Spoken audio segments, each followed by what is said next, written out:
नमस्कार, prime debate में आप सभी का बहुत बहुत स्वागत है। मैं ब्रजेश मिश्रा हूं। उत्तर प्रदेश की राजनीति की जब बात होती है तो यहाँ के दो बड़े रीजनल प्लेयर्स समाजवादी पार्टी और बहुजन समाज पार्टी, इनको इग्नोर करके उत्तर प्रदेश की राजनीति के बारे में इस वक्त सोचना भी लगभग नामुमकिन है। तो ऐसे में बहुजन समाज पार्टी की इस वक्त क्या फार्मूला अपनाया जा रहा है और मायावती किस एजेंडे के तहत उत्तर प्रदेश में काम कर रही हैं, इसकी जानकारी लोगों तक कम पहुंच पाती है, क्योंकि बीएसपी थोड़ा मीडिया में आने का यकीन कम करती है। तो मायावती इस बार किस रणनीति के तहत उत्तर प्रदेश में विधानसभा चुनाव में अपनी पार्टी की तैयारी कर रही हैं, मायावती किस फार्मूले के तहत काम कर रही हैं, ये एक बड़ा विषय है। और जितने भी चुनावी रिसर्च पंडित हैं उनके लिए भी बड़ा ये शोध का विषय हर बार रहता है कि मायावती हर बार एक नई रणनीति के तहत काम करती हैं। तो इस बार मायावती का फार्मूला सर्व समाज है। तो पहले बहुजन की बात करती थी मायावती, उसके बाद सर्वजन पर आई, सर्वजन के बाद अब सर्व समाज की बात होने लगी है। यानी सभी समाज के सभी वर्गों को साथ में लेकर चलने से ही सत्ता हासिल हो सकती है। मायावती इस बार इस फार्मूले पे काम कर रही हैं। तो इस बार मायावती का पूरा फोकस दलित, ब्राह्मण और मुस्लिम वोट हैं, जिनको यूनाइट करके वो एक कंसोलिडेट करके उत्तर प्रदेश की सत्ता पर काबिज होना चाहती हैं। तो ये मायावती की रणनीति किस कदर कारगर होगी और क्या मायावती को ये सोशल इंजीनियरिंग का ये फार्मूला जीत दिला पाएगा, ये बड़ा सवाल है। आज इसी विषय पर खास चर्चा करते हैं और मेरे साथ चार महत्वपूर्ण मेहमान स्टूडियो में मौजूद हैं। हेमंत तिवारी, उत्तर प्रदेश के बहुत जाने माने पत्रकार और राजनीतिक विश्लेषक स्टूडियो में हैं, जो ये बताएंगे कि मायावती का ये फार्मूला इस बार कितना कारगर होगा। आर ए उस्मानी, यूपी सरकार में राज्य मंत्री और समाजवादी पार्टी के नेता। ओंकारनाथ सिंह, उत्तर प्रदेश कांग्रेस के महासचिव। और आईपी सिंह, यूपी बीजेपी के फायर ब्रांड प्रवक्ता। बहुत बहुत स्वागत आप चारों का। हेमंत जी, सबसे पहले मैं आपसे शुरू करना चाहता हूं। मुझे याद है कि जब बीएसपी की परिकल्पना की गई थी उस वक्त सिर्फ ये बात होती थी कि किस तरह से दलित वोटों को बिखरने से बचाया जाए और इनको एक किया जाए। उसके बाद मायावती ने यह फार्मूला अपनाया कि अब इसमें कुछ और समाज को जोड़ा जाए, तब बात सर्वजन की होने लगी और अब बात सर्व समाज तक आ गई है। तो क्या आपको लगता है कि 2017 में मायावती का ये फार्मूला कुछ क्लिक कर पाएगा? देखिए, सत्ता हासिल करने की जो लड़ाई है और उसमें क्षेत्रीय क्षत्रपों ने जो बाजी मारी उत्तर प्रदेश में, उसमें निश्चित रूप से बहुत सही शब्द आपने इस्तेमाल किया कि जो regional major player Bahujan Samaj party है। लेकिन बहुजन समाज पार्टी का आप इतिहास और देखें और कार्यप्रणाली देखें, नीति देखें और रणनीति देखें, तो कांशीराम के जीवित रहने और कांशीराम के मृत्यु के बाद की जो इनकी स्ट्रेटजी रही, उसमें बड़ा बुनियादी फर्क रहा है। कांशीराम ने शुरुआत में क्या क्या कहा था, बड़ी उल्टी सीधी चीज़ें कही थी, वो अगड़ी जातियों को बहुत बेहूदे शब्दों का इस्तेमाल किया था। लेकिन सत्ता की जब चाहत होती है तो तमाम लोगों की ईमान धर्म बदल जाते हैं, नीतियाँ बदल जाती हैं। और कांशीराम के रहते शायद यह चीज़ नहीं देखने को मिली। कांशीराम के दिवंगत होने के बाद 2007 में 9 साल पहले एक नया फार्मूला पेश किया उत्तर प्रदेश में, पहली बार सोशल इंजीनियरिंग का, कि शेड्यूल्ड कास्ट का जो मूल वोट बैंक है, जो बड़ी तादाद में है, उसके साथ अगर आप अगड़ी जातियों को खास तौर से जोड़ लेते हैं तो आपको सत्ता मिल सकती है, और कर दिखाया मायावती ने। इस बार जो सर्व समाज को जोड़ने की बात हो रही है, मुख्य तौर पर दलित, ब्राह्मण और मुस्लिम का जो ये कॉम्बिनेशन बनाना चाहती हैं, आपको लगता है कि ये सर्व समाज का ये फार्मूला यूपी में इस बार क्लिक करेगा? बहुत बड़ा सवाल है, और इसी सवाल के जवाब में 2017 में विधानसभा का क्या भविष्य होगा ये भी निर्भर करता है। ब्रजेश जी, मैं एक बात बताऊं, 4 महीने पहले की अगर आप तस्वीर देखें तो शायद सबसे ज़्यादा गदगद मायावती थी। बहुजन समाज पार्टी में बहुत ज़्यादा अपेक्षाएं थी, बहुत ज़्यादा खुशी थी, क्योंकि जो रिजल्ट्स आ रहे थे, शुरुआती ट्रेंड जो आ रहा था, जो सर्वेक्षणों के नतीजे आ रहे थे, तो मायावती को कापर हैंड दिखा रहे थे। लेकिन इन 4 महीनों में ये उत्तर प्रदेश के विभिन्न नदियों का जो राजनीतिक पानी है वो काफ़ी बदल गया है। तो निश्चित रूप से बड़ी चुनौतियां हैं, बड़ी मुश्किलें हैं। और जो आपने कहा कि सोशल इंजीनियरिंग से भी एक स्टेप आगे बढ़ के जाना अब मायावती की मजबूरी बन गई। आर ए उस्मानी साहब, जिस तरह से सोशल इंजीनियरिंग मायावती कर रही हैं, समाजवादी पार्टी क्या उनके मुकाबले की स्थिति में रहेगी? आज श्री ब्रजेश जी, मैं आपको बताना चाहता हूं कि उत्तर प्रदेश में समाजवादी पार्टी के मुकाबले कोई पार्टी है ही नहीं। समाजवादी पार्टी ने जो उत्तर प्रदेश में जो कमाल किया है, जो एक पूरा एक विकास की जो गंगा बहाई है समाजवादी पार्टी, कुछ अहंकार ज्यादा नहीं है? नहीं, बिल्कुल नहीं अहंकार है, क्योंकि हमारे माननीय मुख्यमंत्री श्री अखिलेश यादव जी ने जो सोशल इंजीनियरिंग ये अब तैयारी कर रही है, वो सोशल इंजीनियरिंग समाजवादी पार्टी 4 साल पहले बना चुकी है और उस पर और मजबूती से आगे बढ़ रही है लगातार।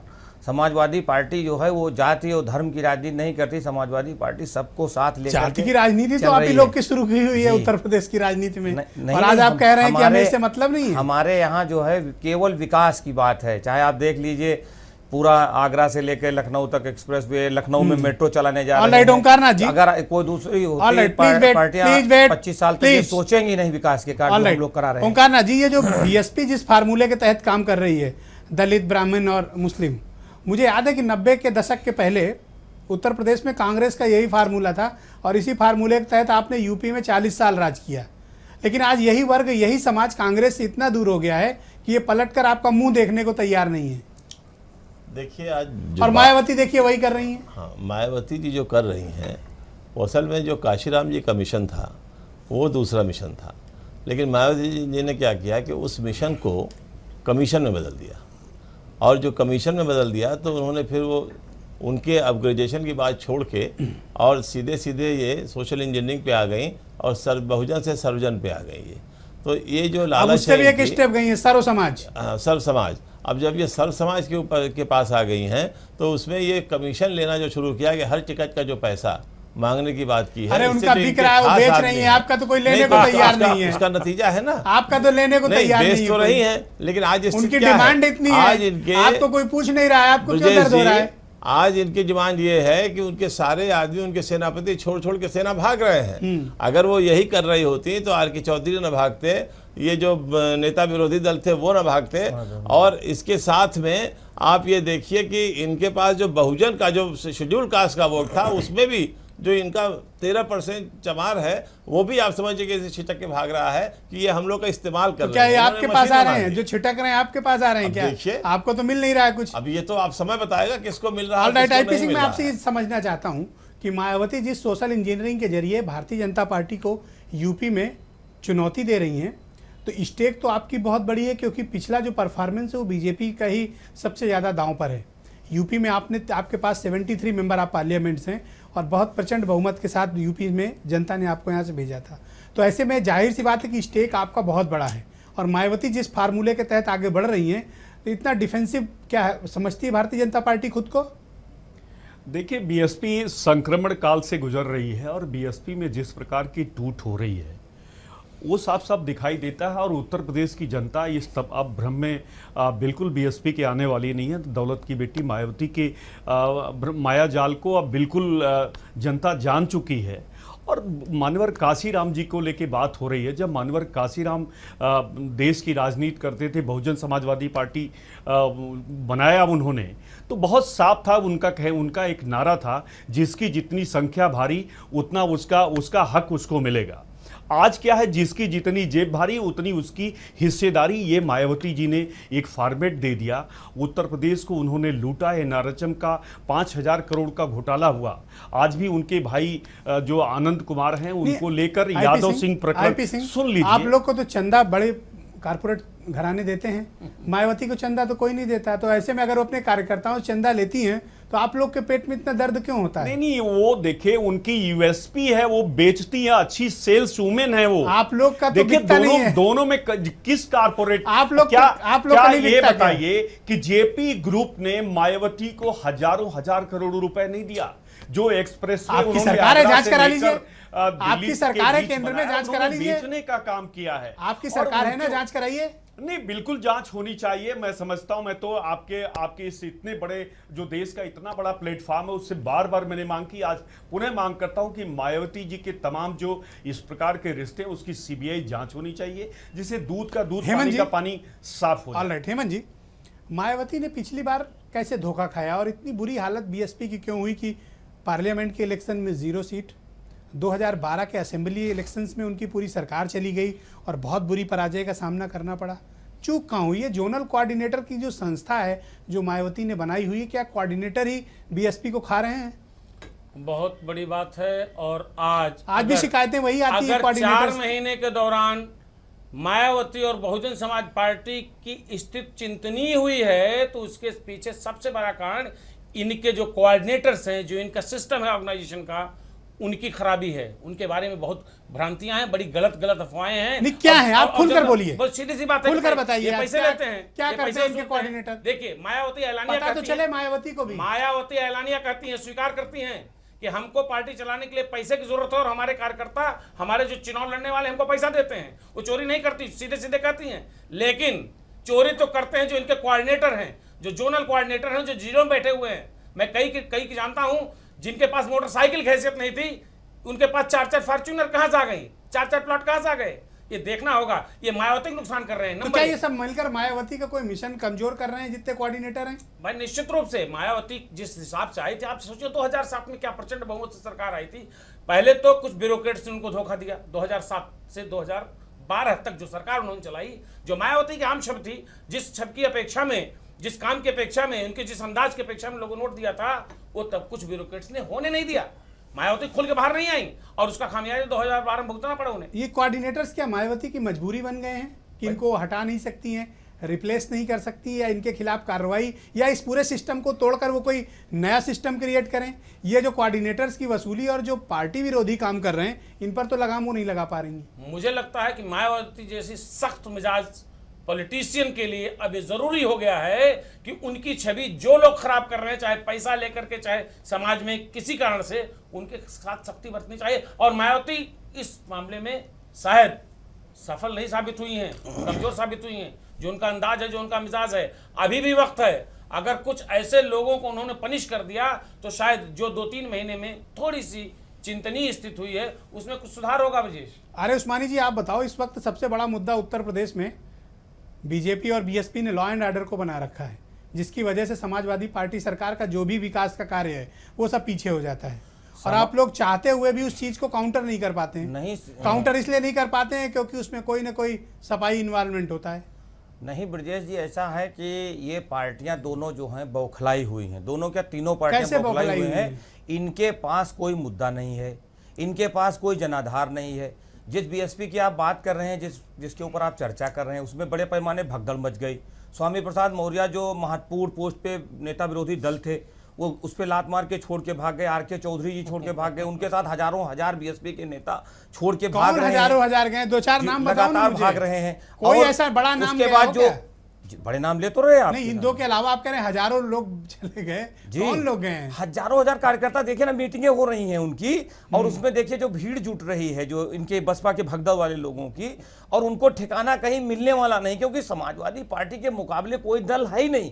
अब तो ये जो बीएसपी के बाद जो है, बीएसपी के बाद अब बीजेपी में भगदड़ मच गई। अभी देखिए सब जगह महत्वपूर्ण सीट पे नवजोत सिंह सिद्धू राज्यसभा सांसद थे, और उन्होंने लात मार के, अरे राज्यसभा देश के लात बहुत मरवा रहे हैं, क्या बात है, लात मार के, और वो छोड़ के चले गए। जवाब देंगे आईपीसी का। वहां भी भगदड़ मच रही है लगातार। वहां नहीं दिख रहा। गुजरात चल रहा, गुजरात आप शांत रहिए। गुजरात चल रहा है, वहां इनको लाइन ऑर्डर नहीं दिख रहा। प्लीज शांत रहिए। ओंकार नाथ जी, समाजवादी पार्टी के मुकाबले में कोई नहीं है। बिल्कुल कोई नहीं साहब। जो ये काम कर रहा है वो कोई कर ही नहीं सकता। आपको एक चीज बता रहा हूँ, परिवार कल्याण में 250 एम्बुलेंस चल रही हैं। वो जो 250 एम्बुलेंस चल रही है, उनका हाल ये है कि उसका महीने का तेल का और ड्राइवर की तनख्वाह का 18 से 20 करोड़ का बिल बन रहा है। कोई आदमी सत्यापित नहीं करता उसको। एक आदमी का सत्यापन उस बिल पे नहीं है। न तो अस्पताल के अंदर और कोई रजिस्टर बना हुआ है, कोई रजिस्टर बना हुआ है अस्पताल के अंदर जिसमें ये करे। आप ये सोचिए साहब, ये 240 करोड़ रुपए साल का घोटाला है, और 240 करोड़ का घोटाला है। इसको तो मैं आज बता रहा हूँ, आप देखिएगा कि बहुत बड़ी घटना है। इसकी जांच आप करवाइए। मैं आपके इस चैनल पे इसीलिए कह रहा हूँ, हो सकता है उस्मानी साहब प्लीज बोलने दीजिए उनको, प्लीज भी कराने की कोशिश की जाए। लेकिन ये मैं बता रहा हूँ, आप इसको, इस केस को उठाइए। ठीक है, आपके बयान को नोट में ले लीजिए। और क्या क्या करते हैं ये लोग? अब इनका बयान तो आप देख ही रहे, जो इन्होंने किया। 2017 में 1 करोड़ व्यक्ति जो है बेरोजगार हो जाएगा। उत्तर प्रदेश के अंदर आज जो स्थिति है, आपके इनका पास कोई विकास- एजेंडा है क्या इतने लोगों को रोजगार लाखों देने लाख का? लोगों को नौकरी दी है। आपके पास कोई लाखों एजेंडा लाख है लोगों क्या? को नौकरी प्राथमिक शिक्षा कितने में, दिया है? उच्च शिक्षा कहाँ दिया में, आपने? प्राथमिक आपने शिक्षा में, अलग से स्वास्थ्य दिया, में, बीच में निकाले, पुलिस में हमने सारे- ओके सारे प्लीज लोग प्लीज हो गए। प्लीज प्लीज प्लीज जितना भी नौकरी काम लगाने ऑलराइट, का काम आईपी सिंह जी सारे के ओके सारे आपके बाद ओके नौकरी प्लीज लगाने का काम शांत किया। रहिए शांत रहिए। आईपी सिंह जी, भारतीय जनता पार्टी के प्रति बड़ी एक अजीब सी टिप्पणी अभी उस्मानी साहब ने की है। देखिए, उत्तर प्रदेश को सपा बसपा दोनों ने लूटा है और आज जो कह रहे हैं आप क्या भगदड़ बहुत है? भ्रष्टाचार का जो कीर्तिमान है, अगर उसको किसी ने स्थापित किया है तो इस युवा मुख्यमंत्री के मंत्रियों ने स्थापित किया है। देश का सबसे भ्रष्ट मंत्री गायत्री प्रसाद प्रजापति, बार-बार वही राजकिशोर, सुनिए, राजकिशोर से लेकर ललित मोदी तमाम हजारों करोड़ रुपए बड़े लेके मंत्रियों भाग के गए, ऊपर उनको आरोप अभी लगा। वापस नहीं ला पाए, खामोश विजय रहिए, माल्या लेकर के भाग आप गए। सीखिए, बैठ करोड़ों रुपए, बात करना सीखिए। करोड़ों आप रुपए बोल रहे विजय थे मैं माल्या चुप था। लेकर के भाग गए। खामोश रहिए, सभ्यता सीखिए, नहीं, पैनल झूठ- पे झूठे- बैठ के सभ्यता सीखिए। आप झूठे जब बोल रहे आरोप थे नहीं मैं सुन चुप था। पाएंगे, झूठे कैमरे आरोप पे नहीं सुन कैमरे पे पाएंगे। कैमरे पे झूठे आरोप नहीं सुन कैमरे पे पाएंगे। कैमरे पे बात संजय कीजिए। झूठे- संजय झूठे आरोप नहीं सुन सबसे पाएंगे। बड़ा दलाल ललित उसको मोदी भाग राज्यसभा गए भेजा, हजारों करोड़ रुपया पैसा लेकर के। पार करना था व्यापक समाजवादी घोटाला पार्टी मध्य को, प्रदेश में हुआ, जिसमें कोषाध्यक्ष 60 बना हत्याएं दिया। हो चुकी One हैं। by one। 60 हत्याएं हो चुकी हैं और की जननी जिसमें अभी आज तक कोई कार्रवाई प्रदेश नहीं में हुई। सबसे ज्यादा विजय माल्या हजारों गाड़ियां करोड़ अगर रुपया किसी लेके के भाग पास गए, है, कोई तो नहीं उनको रोक समाजवादी पा रहा है। पार्टी के वर्कर्स, नेता, विधायक, सांसद, सबसे महंगी गाड़ियां आज सपाइयों ने खरीदा है।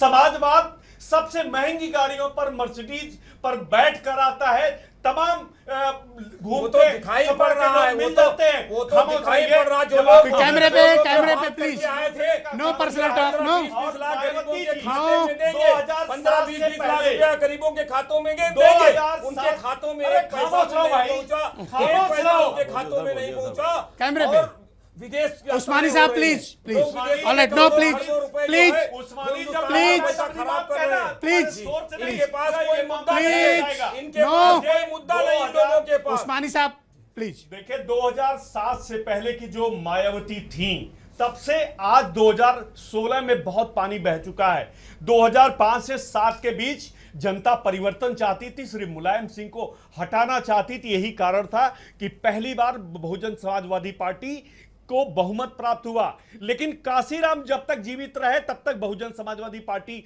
आगे बढ़ती रही। उनके Alright, मृत्यु हेमंत के जी, बाद please, please. दो चुनाव हुए। Alright, your turn. दो No, चुनाव हुए। no. पहला Please, 2012 में please. मायावती हारी, प्लीज 2014 में प्लीज 0 पर पहुंच आईपी सिंह गई। प्लीज जी। हेमंत जी, मैं आपसे ये समझना चाहता हूं कि सर्वजन के सर्व समाज के बाद मायावती की रणनीति क्या है? वो बूथ पे अब कैसे कंसंट्रेट कर रही हैं और किन मुद्दों के साथ वो जनता के बीच जाएंगी? क्योंकि अभी मायावती फील्ड में निकली नहीं है। इस बात को लेकर भी बड़ा असमंजस है कि फील्ड में जब जाएंगी तो उनके पास मुद्दा क्या होगा। सामान्य तौर पर मैंने जो उनकी प्रेस कॉन्फ्रेंस हम सब लोगों ने सुनी है, लॉ एंड ऑर्डर को ये बड़ा मुद्दा बनाती है। बड़ी बात है, लॉ एंड ऑर्डर बड़ा मुद्दा बनाती हैं, अपने बयानों में बनाती हैं, प्रेस कॉन्फ्रेंसेज में बनाती हैं, लेकिन मैदान में नहीं आई हैं। यह उनके लिए एक नकारात्मक पक्ष है इस वक्त, इसमें कोई शक नहीं। लेकिन जैसे उत्तर प्रदेश है, जब चुनाव होता है तो समाजवादी पार्टी के धुरंधर कहते हैं कि हम सत्ता में आए तो इनको जेल भेज देंगे, और जब मायावती की सरकार होती है तो कहा तो मायावती ने था कि जेल भेजेंगी जी, कोई किसी को तो भेजा नहीं था वही तो उन्होंने। कह रहा हूं, समाजवादी पार्टी की सरकार ने किसको जेल भेजा? मायावती की सरकार ने किसको जेल भेजा? तो जनता को भ्रम नहीं, प्यादे जेल गए, जे प्यादे जेल गए, प्यादे जेल गए, लेकिन जो मंत्री लोग जेल गए। खास मुजरिम तो कहां जेल गए? जिनको नाम लेकर कहा जा रहा था कहां जेल गए? नहीं गए। मायावती कहती थी 2007 के कैंपेन में, कहती थी मैं अगर आई तो अमर सिंह का नाम लेकर कहती थी, नेताजी का नाम लेकर कहती थी हम जेल भेज देंगे। कौन गया? क्या कार्रवाई हुई? ये सियासत है, सियासत में चलता है सब कुछ। लेकिन निश्चित रूप से मायावती के सामने इस वक्त संकट का समय है। मायावती के लेकिन लिए ये कितना बड़ा चुनाव है उनके अपने राजनीतिक कार्यकाल का? एक बात जान लीजिए, अब तक के मायावती के लिए यह चुनाव जीवन मरण का चुनाव है। बहुजन समाज पार्टी ने जो अपनी हैसियत बनाई है, कांग्रेस को लूट करके, आपने लूट शब्द का इस्तेमाल किया हाँ, था, कांग्रेस का वोट लूट लिया। आज बसपा ने किसको छीना? 89 के बाद ब्राह्मण वोट 2007 में छीना, शेड्यूल्ड कास्ट वोट पूरी तरीके से छीन लिया, और इस बार मुस्लिम और इस तैयारी बार है। मुस्लिम उनकी निगाह है। Alright. तो सीधे सीधे तो उन्होंने इनको अरे खत्म किया उस्मानी है। प्लीज 20 सेकंड अपनी बात रखिए, गो अहेड। आज उत्तर प्रदेश में जो आपके सोशल- मुस्लिम वोटों पर बड़ी सख्त नजर है मायावती की। सबसे अगर ज्यादा उनको बचा सकते हैं तो अगर बचा उत्तर लीजिए। प्रदेश में समाजवादी पार्टी के रिजर्व सीटों पे सबसे ज्यादा अगर विधायक हैं तो दलित समाज के हैं। उत्तर प्रदेश में दलित समाज हमारे साथ, उत्तर प्रदेश में समाजवादी पार्टी से अगर मुस्लिम विधायक हैं तो वो भी सबसे ज्यादा, मुस्लिम समाज भी हमारे साथ। उत्तर प्रदेश में अगर सर्वजन समाज के उच्च वर्ग के जो विधायक हैं वो भी सबसे ज्यादा हमारे साथ। अरे बहुमत आया था तो आपके साथ ही होंगे। जी, और जो ये लोग कह रहे हैं कानून व्यवस्था की बात कह रहे हैं, इनको कानून व्यवस्था दिल्ली की सड़कों पे जब बस के अंदर रेप हो रहा था, हत्याएं हो रही थी, इनको जनता ने उतार के फेंक दिया, विपक्ष के लायक भी नहीं रखा। ऑल राइट, तब नहीं कानून व्यवस्था दिखाई पड़ रही थी। All right Omkarnath ji, BJP please को गो अहेड, वहाँ प्लीज 20 हरियाणा में सेकंड, कानून व्यवस्था ओके नहीं प्लीज दिखती, गुजरात में कानून व्यवस्था नहीं दिखती, राजस्थान में कानून व्यवस्था ऑल राइट नहीं मंत्री दिखती, जी, मध्य प्रदेश में ऑल कानून राइट, व्यवस्था ओके नहीं दिखती। ओके, आपका टाइम खत्म। ओंकारनाथ जी, मित्र, जब हमने गलतियां की तो हमको उठा के फेंक दिया गया। आप उसी गलतियों को दोहरा रहे हो तो आप स्वयं समझो कि आपका क्या हासिल होगा। ये सजा जब पाए आप ये हैं, कह रहे इनसे हैं। सीख लो। समझे? ये सजा और- याफ्ता है, उन्होंने इनसे कहा सीख लो। लात मार के फेंकने वाली बात कही। जो आप ये कह रहे हैं तो ये तो जनता आपको किस तरह से करेगी वो आप जाने। सवाल इस बात का है जो यहाँ बहस हो रही है मायावती जी की। मायावती जी जो सिस्टम बनाई हैं अब उनका किला ध्वस्त हो गया है। भविष्य में उनको कुछ नहीं मिलने वाला है, चाहे वो जिस भी वोट पे अपनी निगाह रखें। अब कोई वोट उनके पास नहीं आने वाला है, क्योंकि जिस प्रकार से वो पैसे ले रही हैं लोगों से, 2.5 करोड़ रुपया दे के पर लोग ओंकारनाथ वहां जी, से बहुत आना जल्दी से चाह रहे सवाल, हैं। बहुत छोटा सवाल आपसे, लेकिन कांग्रेस तो बीएसपी के खिलाफ कुछ बोलने से बचती है। किसी खिलाफ हम नहीं बचते हैं, हम आपने बीएसपी तो, खिलाफ ही नहीं, आपके समाजवाद- नेताओं लीडरशिप ने कोई स्टेटमेंट मायावती के अगेंस्ट नहीं दिया। नहीं, आपने शायद हमारे अध्यक्ष का भाषण नहीं सुना, उन्होंने तो ओपनली कहा था। All right, IP Singh ji 20 second please. देखिए 15 वर्षों समाप्त कीजिए प्रोग्राम। 15 वर्षों से सपा बसपा की जुगलबंदी को उत्तर प्रदेश की जनता ने देखा है। उत्तर प्रदेश की जनता इन दोनों राजनीतिक दलों से मुक्ति चाहती है, इसलिए जनता के विश्वास के आधार पर यह मैं कह सकता हूं कि 15 साल बाद 2017 में भारतीय जनता पार्टी 2/3 बहुमत से सरकार बनाएगी और यहां तक कि बहुजन समाजवादी पार्टी मायावती से 100 लड़ लेंगे। सीटों से भी नीचे मायावती से सीमित लड़ लेंगे। और ये दिखाई दोनों पड़ गया दल ना, मायावती से 100 लड़ सीटों के लेंगे। नीचे रहेंगे। बिहार के चुनाव मायावती में, से लड़ बंगाल के लेंगे। चुनाव में आपको पता लग गया। मायावती से पता चलेगी, जो वहाँ खामोश पता लगा, रहिए, वही यहाँ भी अभी पता पता लग चल जाएगा। उत्तर प्रदेश धन्यवाद, में थैंक यू। 300 सीटें जीत करके समाजवादी पार्टी दोबारा सरकार बनाएगी। 350 के नेतृत्व में कोई रोकने अरे वाला 403 नहीं है। बोल दो ना, आज अच्छा जनता उनके रहेगा। साथ है, आज हमारी 403 योजना थैंक यू, बहुत थैंक यू, रहेगा। बहुत बहुत धन्यवाद, आज हमारी 108, thank you, 102 ambulance thank you, की थैंक आलोचना यू, हो रही, बताइए अच्छे थैंक यू। कामों की। हेमंत तिवारी, आर्य उस्मानी, ओंकारनाथ सिंह और आईपी सिंह, आप चारों का बहुत बहुत शुक्रिया इस बड़ी परिचर्चा में मेरे साथ शिरकत करने के लिए। इसमें कोई दो राय नहीं कि इस बार बहुजन समाज पार्टी की बॉस मायावती के लिए चुनाव जीवन मरण का सवाल है, डू एंड डाई की पोजीशन है उनके लिए, क्योंकि जिस तरह से 2014 और 2012 में बीएसपी को हार का सामना करना पड़ा, तो ऐसे में मायावती के सामने उनकी पार्टी और उनके खुद के सर्वाइवल का प्रश्न है। लेकिन हेमंत की इस बात में दम है कि पार्टी कोऑर्डिनेटरों के धोखे से मायावती को सावधान जरूर रहना चाहिए, तभी उनकी सोशल इंजीनियरिंग का नया फार्मूला शायद कारगर हो पाएगा। बहुत बहुत शुक्रिया, बहुत बहुत धन्यवाद।